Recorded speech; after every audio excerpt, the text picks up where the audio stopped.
everyone, Maddie here, and in today's video I'm gonna show you guys my languages routine for 2026. And yeah, it's pretty simple, pretty straightforward. I don't really do anything crazy, just the basics. And yeah, man, I'm gonna talk a little bit about languages and random stuff because why not? And yeah, I wanna talk a little bit about like being kind of lazy. This year I started in a lazy way. I didn't really study much, which is not what I normally do because I tend to be like a pretty disciplined guy. So this year I started not being this guy. Like in a way this is good, but in another way it's not so good because you kind of lose some momentum when you stop doing things you used to do often. So yeah, but I think being late sometimes might be good. Maybe it's the brain telling you to just like take some rest and chill and enjoy life. I don't know, but yeah, I want to start being more active and learning the way I used to. So yeah, let me show you my routine. So here's the schedule that I normally follow.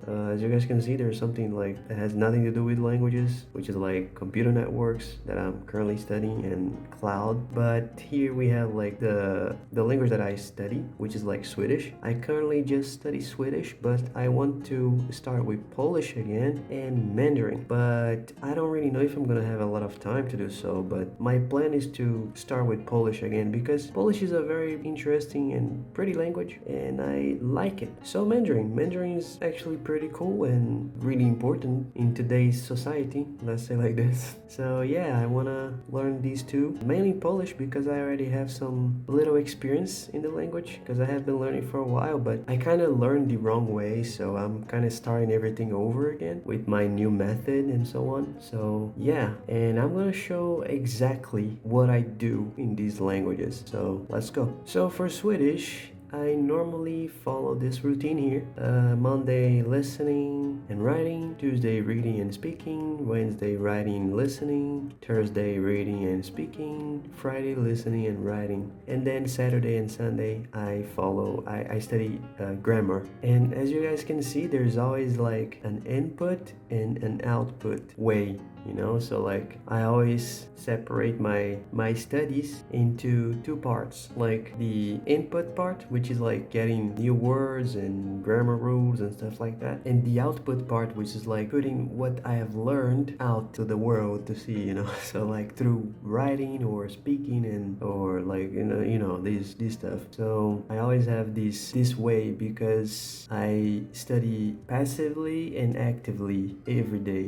So like this, it's more effective to me, and maybe many people also do this way, learning their languages. So yeah, let's go to Polish now, which is the same thing. I'm gonna go ahead and check it actually. Oh, here I even have some stuff like learn about colors, numbers, and this thing here. I don't even remember what's the name of this. I don't remember. I was learning about cases in Polish, like Polish cases, and then like other stuff, like grammar stuff that I've never learned before, and I decided to learn. And here's the schedule. It's the same thing, but a bit different maybe. Yeah, it's a bit different. So there's like reading and writing, speaking, listening, writing, reading, speaking, listening, and all of that. And as you guys can see, it's always like input and output. This is what I find most effective when learning a language now.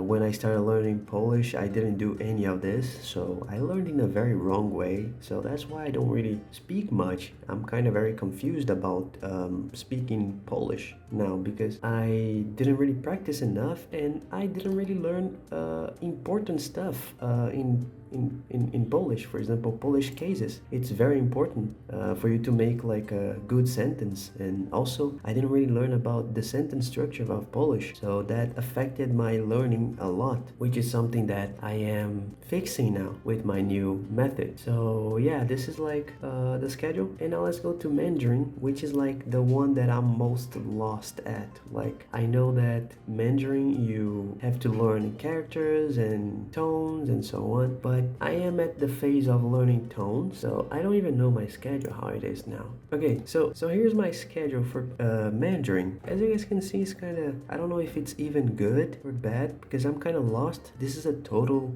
different language, you know, so it's very different to the language that I've been learning, you know, because there are characters, there are tones and so on, so everything is new, so I have to adapt. So here we have like pinyin and types of strokes, radicals, pinyin, types of strokes, pinyin, radicals, pinyin, research. Like, I don't really know what I'm doing with Mandarin actually. So if you guys have any like idea, any tips for me to follow, because I can't really follow the method that I use before I learned this stuff, like how to read, for example, like characters and stuff. I can, yeah, sure thing, learn how to speak and so on, which I already am learning with the tones and so on, which is not easy for me, but I'm learning it, and it's a challenging language, but at the same time fun. I just need to figure it out the best schedule for it because I'm kind of lost. I'm still learning like tones, but I also want to learn characters. People say like you should like start with radicals. That's why I'm like learning radicals, but I don't know if it's like if you should learn radicals or if you should just go straight ahead and go and learn characters, you know. Sorry for the trembling on the camera, like I'm losing my strength here. So yeah, I think that's it. That's like the routine, my schedule for 2026. Very straight to the point, and I still have to like to fix many things, for example in Mandarin, as you guys can see. So yeah, that's it.